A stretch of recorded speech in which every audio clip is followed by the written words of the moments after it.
കേരളത്തിന്റെ വിനോദസഞ്ചാര ഭൂപടത്തിൽ മറയൂരിന് പ്രത്യേകമായൊരു സ്ഥാനമുണ്ട്. വൈവിധ്യമാർന്ന കാഴ്ചകൾ കൊണ്ട് മറയൂർ ഏതൊരു സഞ്ചാരിയെയും വിസ്മയിപ്പിക്കും.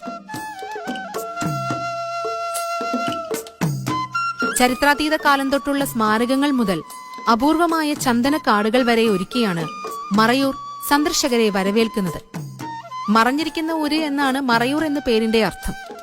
ചുറ്റിനും മലകളാൽ ചുറ്റപ്പെട്ട ഈ കാർഷിക ഗ്രാമം ആ പേരിനെ സാധൂകരിക്കുന്നു.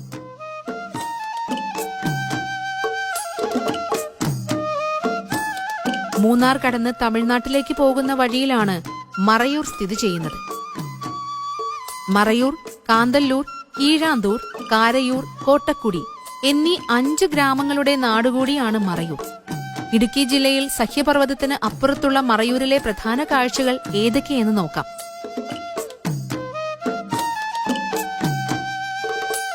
സ്വാഭാവികമായ ചന്ദനക്കാടുള്ള അത്യപൂർവം സ്ഥലങ്ങളിലൊന്നാണ് മറയൂർ.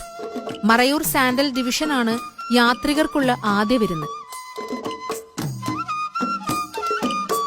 മറയൂർ പട്ടണം എത്തും മുൻപ് നാച്ചിവയൽ ഫോറസ്റ്റ് സ്റ്റേഷനുണ്ട്.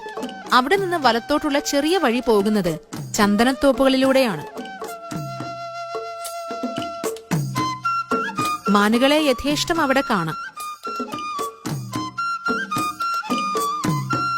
ഇന്ത്യയിലുള്ള ചന്ദനമരങ്ങളിൽ ഏറ്റവും കൂടുതൽ ഓയിൽ ഉള്ളത് മറയൂരിലെ മരങ്ങൾക്കാണ്.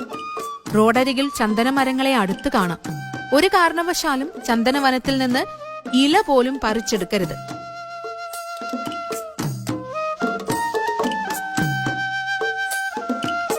തിരികെ പ്രധാന റോഡിലെത്തിയാൽ ഇരുവശത്തും വേലി കെട്ടിത്തിരിച്ചിട്ടുള്ള ചന്ദനത്തോപ്പുകളാണ് അതിർത്തി. മറയൂരിന്റെ പ്രധാന കാഴ്ചകൾ ഗ്രാമങ്ങളിലും മലമുകളിലുമാണ്. മറയൂരിലെ പ്രധാന കൃഷി കരിമ്പാണ്. കരിമ്പ് പൂക്കും വഴികളിലൂടെയുള്ള ഡ്രൈവ് സഞ്ചാരികൾക്ക് ആസ്വദിക്കാം.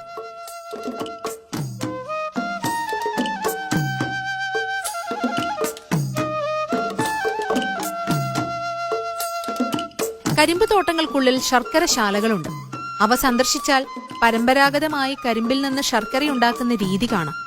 കരിമ്പ് നീർ കുഴമ്പ് രൂപമാകും വരെ കൊപ്പര എന്ന വലിയ ചരുവത്തിലിട്ട് പാത്രത്തിലിട്ട് ഇളക്കും.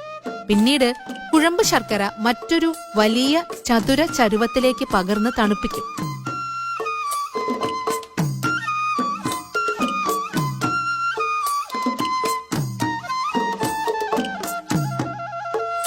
അതിനുശേഷം കൈകൊണ്ട് ഓരോ ഉരുളയായി ഉരുട്ടി സംരക്ഷിക്കും. മറയൂർ, കാന്തല്ലൂർ ഭാഗങ്ങളിൽ നിർമ്മിക്കുന്ന ശർക്കരയ്ക്ക് ഭൗമസൂചിക പദവി ലഭിച്ചിട്ടുണ്ട്. കടും തവിട്ട് നിറമുള്ള ശർക്കരയിൽ ഉപ്പുരസമില്ല എന്നതാണ് പ്രത്യേകത.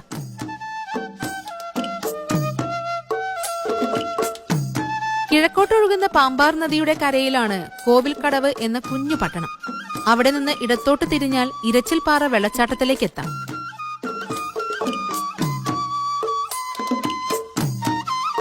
ചന്ദനക്കാടിന്റെ അതിരിലൂടെയാണ് വഴി. ഇടതുവശത്ത് പാമ്പാർ ഇരമ്പി ഒഴുകുന്നു. അതിലേക്ക് ചേരുകയാണ് ഇരച്ചിൽപ്പാറ. അതിമനോഹരമായ വെള്ളച്ചാട്ടത്തിന് തൊട്ടു താഴെയുള്ള റോഡിലൂടെ വാഹനത്തിൽ പോകാം. പാമ്പാറിലെ വലിയൊരു വെള്ളച്ചാട്ടത്തിന്റെ ഇരമ്പലം കേട്ട് ഇരച്ചിൽപ്പാറയുടെ ബാഷ്പകണങ്ങളേറ്റ് സമയം ചെലവിടാൻ ഏറെ സഞ്ചാരികൾ എത്തുന്നു.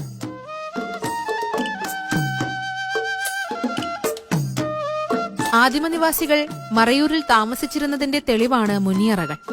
BC 14,000 വരെ പഴക്കമുണ്ടാകാം ഈ മുനിയറകൾക്ക് എന്നാണ് നിഗമനം. 3 പാറക്കല്ലുകൾ വെട്ടിയെടുത്ത് അതിനു മുകളിൽ മറ്റൊരു ശിലാപാളി വച്ചവയാണ് മുനിയറകൾ.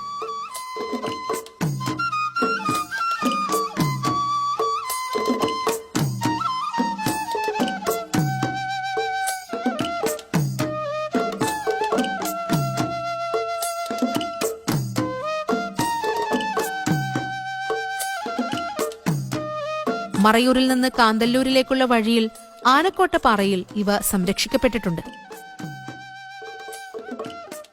ശീതകാല പച്ചക്കറികൾ വിളയുന്ന കാന്തല്ലൂർ ഗ്രാമം മലമുകളിലാണ്. സഞ്ചാരികൾക്ക് ക്യാരറ്റും ആപ്പിളും സ്ട്രോബെറിയും ഇവിടെ നിന്ന് ലഭിക്കും. മറയൂരിനേക്കാൾ തണുപ്പുള്ള കാലാവസ്ഥയാണ് കാന്തല്ലൂരിൽ. ലോകത്തിലെ ഏറ്റവും വലിയ ചോലക്കാട് എന്ന വിശേഷണമുള്ള ആനമുടിച്ചോല നാഷണൽ പാർക്കിന്റെ പെരുമല ഗേറ്റിലേക്ക് കാന്തല്ലൂർ പട്ടണത്തിൽ നിന്ന് വെറും 2 കിലോമീറ്റർ ദൂരമേ ഉള്ളൂ. കാന്തല്ലൂരിൽ നിന്ന് ജീപ്പിന് ഭ്രമരംപാറയിലെത്താം. കുളച്ചിവയൽക്കുടിയുടെ മുകളിലെ മനോഹരമായ വ്യൂ പോയിന്റാണ് ഭ്രമരംപാറ.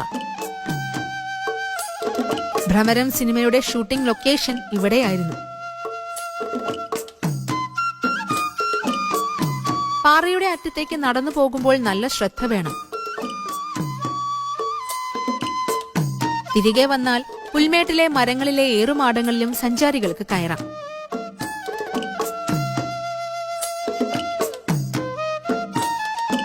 മറയൂരിനടുത്തുള്ള മഴനിഴൽ കാടാണ് ചിന്നാർ.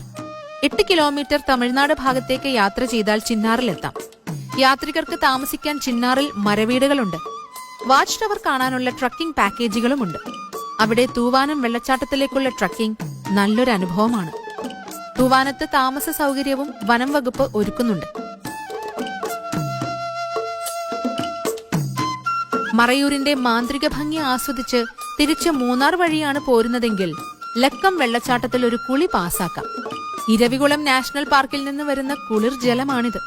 കേരളത്തിന്റെ വടക്കുള്ളവർക്ക് മറയൂരിൽ നിന്ന് ചിന്നാർ, ഉദുമൽപേട്ട്, പൊള്ളാച്ചി, പാലക്കാട് വഴിയും തിരികെ പോകാം. മറയൂരിൽ ചില ട്രക്കിംഗ് പോയിന്റുകളിലേക്ക് ജീപ്പ് മാത്രമേ പോകൂ. ട്രിപ്പ് ജീപ്പുകൾ വാടകയ്ക്കെടുക്കാം. ട്രക്കിംഗ് പോയിന്റുകളിൽ അതിസാഹസികത കാണിക്കരുത്. താമസിക്കാൻ മറയൂർ ടൗണിൽ ബജറ്റ് റൂമുകളും ഗ്രാമങ്ങളിൽ മൺവീടുകളുമുണ്ട്.